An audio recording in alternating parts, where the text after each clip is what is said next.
old and slow these days. Like you can play for as long as you're still performing at a really high level. It's probably just more about having chemistry on field. So you're aging like fine wine, is that what you're saying? Yeah, pretty much you say that. What sort of wine would you like to age like? What would be your choice? Like a Cab Sav. Okay, Sev. Craig McRae has spoken about enjoying the season because you missed out before you're playing.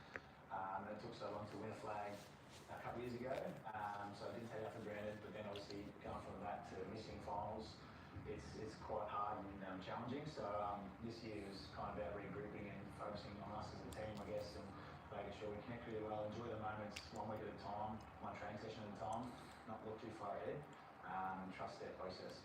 The booing of Isaac Quainer, a lot of people have had a lot to say about that. After the match, you said the club is just trying to make footy a better place for everyone. It's been a rough few weeks, but there's been a lot of conversation about how progress can be made. Are you hopeful that footy can be a better place for everyone? Yeah, 100%, and that's what everyone's trying to do, get on the same page and make it a safe place for everyone to be able to play football without having to get booed. I understand it's part of the game and different parts, but if it's to do something with making the game a better place for everybody, then I think it's definitely uncalled for. Isaac Quainer played extremely well, he's been in some really good form, and we'll make sure we support one another, doesn't matter who it is, to make sure we play good football and keep making sure the place is a safe place.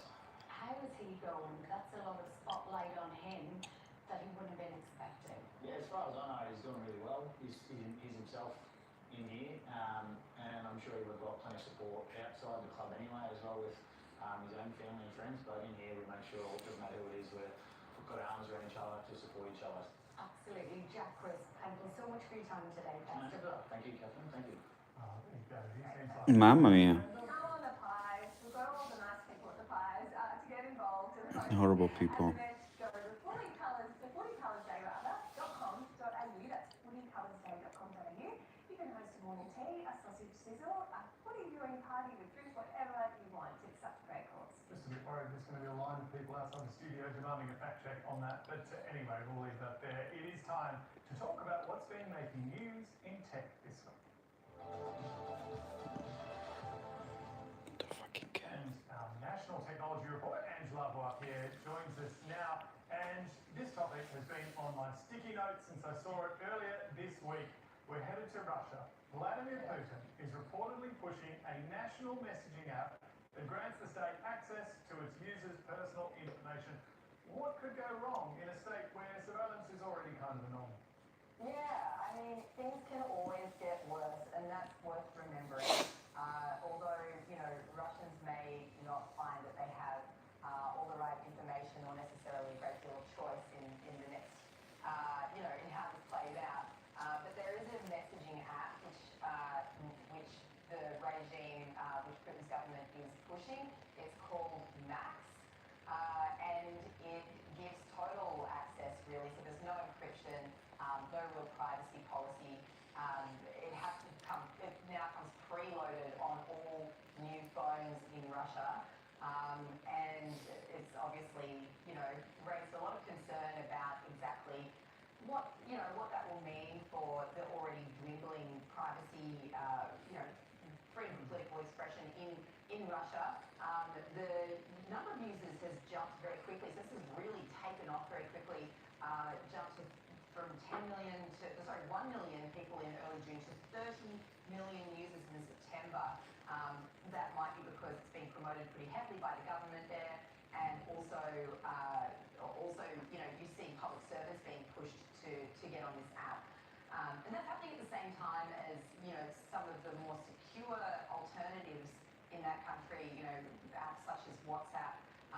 The government has been blocking calls on those services at times throughout this year. So, limiting access to more secure platform channels, whilst pushing this alternative, which really gives Noor, authorities in Russia who are you? insight into what people are saying in their private communications, and not being terribly upfront about that.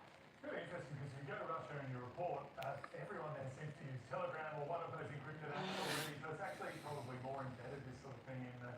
decided, and I'd say even here in Australia. Yeah, it's got us sort of thinking like what powers authorities have here to surveil our phone data and Yeah, it is worth remembering at moments like this that there are pretty significant powers here in Australia for authorities to surveil us. It's not on that scale. It's not, a government-sponsored app that has absolute rights to all of your information. But, you take, for example, the hacking powers that were passed in 2018 that gave the AFP and the Australian Crime and Intelligence Commission new powers to, I want to get this right, it's because it's pretty significant, but it's they can covertly monitor, online, delete their data. Just woke up very early here. How you doing? And a recent independent I woke up very early. found that the Oh my God. safeguards have never been accurate. Those powers have been in place for 4 years now, and What are you doing? What are you doing? Aren't really there according to that independent monitor. The warrants are handed out sometimes by untrained individuals, for example. And then you've got other powers that don't have in many cases judicial oversight. The Toller Act passed in 2018, which allows most police agencies to access some instances of encrypted messaging on request. And if a tech company gets that request, they're not allowed to talk about it. They're gag powers in perpetuity. More than that, the Toller Act actually gives police and, some agencies the power to insist on a backdoor being built into encrypted messaging. And again, it can never be talked about. So, we do have, authorities here do have a lot of powers. And, every time we review these things, or an independent, statutory review takes place, so often the message that comes back is that the safeguards, the protections are really not there. They also do tend to find that they do help police investigate and prosecute and prevent serious crime. So it's a cost-benefit thing, as always. But yeah, it is worth remembering because we do sometimes forget. But hey, it's not Max. It's not that app in Russia. No, thank goodness for that. Let's take the small victories where they come, and thank you very much for that. Thanks guys. We want to just take you to some live pictures now. There's a press conference underway in Utah. This is the governor speaking there. We are going to hear from quite a few people are expecting at this press conference. We do have reporters monitoring it. It's, of course, after popular American right-wing influencer Charlie Kirk was shot and then died while speaking at a university campus. The news of his death, the 31-year-old's death, was confirmed by the US President Donald Trump a little PM, earlier okay, in wow. the morning. Almost 24 hours. No, 12. That's why he was here on campus. Charlie believed in the Why this power live doesn't of work? speech and faith This is the question. to shape ideas and to persuade people. Historically, press conference. our university campus is in this nation here in the state of Utah. All right, that is the governor there in Utah speaking at a press conference going live. We'll bring you more lines from that when they come in, and we'll get some more news now with Emma. Thanks, Bridget. Well, in breaking news, an 18-year-old man is due to face court in Brisbane today following a counter-terrorism investigation. The man from the Gap faces 2 counts of possessing violent extremist material. Officers from the Queensland counter-terrorism team raided his home yesterday, seizing material they allege is associated with nationalist and racist violent extremism, as well as chemicals and precursors. Conservative commentator and influential ally of US President Donald Trump, Charlie Kirk, has died after he was shot while speaking at a university campus in Utah. The US President has confirmed the death while paying tribute to the 31-year-old on his social media site.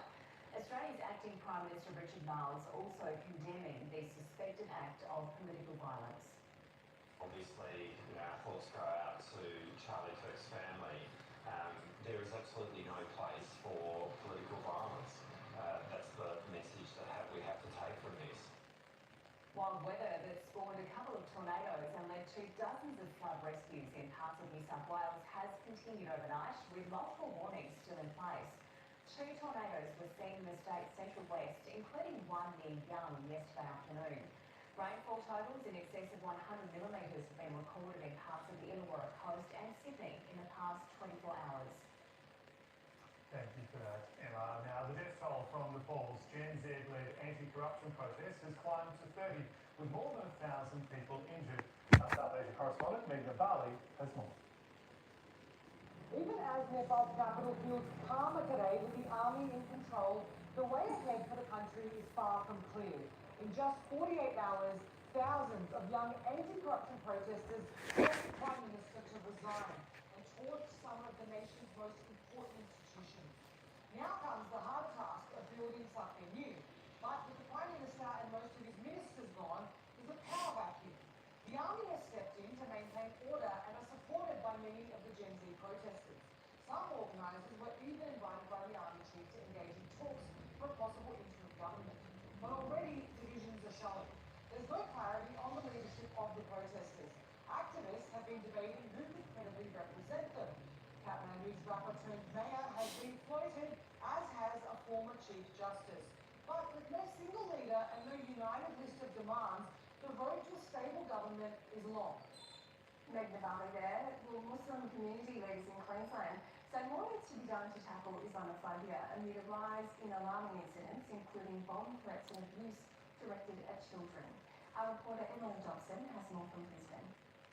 The Islamophobic Register Australia said in the 23 months to November 2024, it recorded 309 in-person incidents across the country, while over a 7.5-year period to December 2021, there were 515